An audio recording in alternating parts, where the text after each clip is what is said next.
سبرينغ ستيل الأقوى والأفضل. التفاصيل: القوة عالية جدا، من 190 ألف إلى 220 ألف PSI. يتحمل وزن من 600 إلى 1000 زائد كيلوغرامات. بيستخدم في قضبان الأولمبيك، بطولات رفع الأثقال. مميزاته: مرن، بيثني ويرجع تاني، مش بيتكسر بسهولة، مناسب للحركات العنيفة. عيوبه: غالي جدا، مش مناسب للرفوف لأنه مرن زيادة. خطره: لو تقليد ممكن ينكسر فجأة. ألوي ستيل سبائك فولاذية. التفاصيل: القوة عالية جدا، من 150 ألف إلى 190 ألف رطل لكل بوصة مربعة. يتحمل وزن من 400 إلى 800 كيلوغرام. بيستخدم فيه قضبان احترافية، أجهزة الجيم الثقيلة.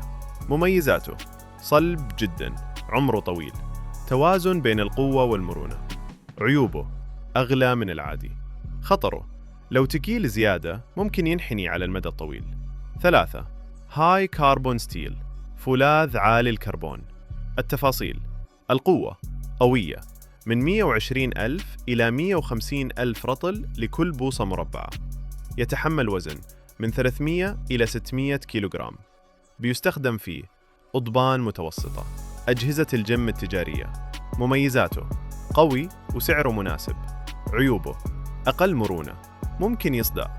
خطره: ممكن يتشقق مع الاستخدام العنيف. 4. مايلد ستيل الفولاذ الطري. التفاصيل: القوة متوسطة، 70 ألف إلى 100 ألف رطل لكل بوصة مربعة. يتحمل وزن 150 إلى 300 كيلوغرام. بيستخدم فيه أجهزة الجيم العادية. رفوف بسيطة. مميزاته: رخيص، سهل التصنيع. عيوبه: بيتني بسهولة، عمره أقل. خطره: ممكن ينحني فجأة. 5. كاست آيرون حديد زهر، الأضعف في القضبان. التفاصيل: القوة ضعيف في الانحناء، هش. يتحمل وزن عالي ككتلة لكن مش كمرونة. بيستخدم فيه الأوزان بليتس. مميزاته: رخيص، ثقيل جدا. عيوبه: بيتكسر بسهولة، مش مرن.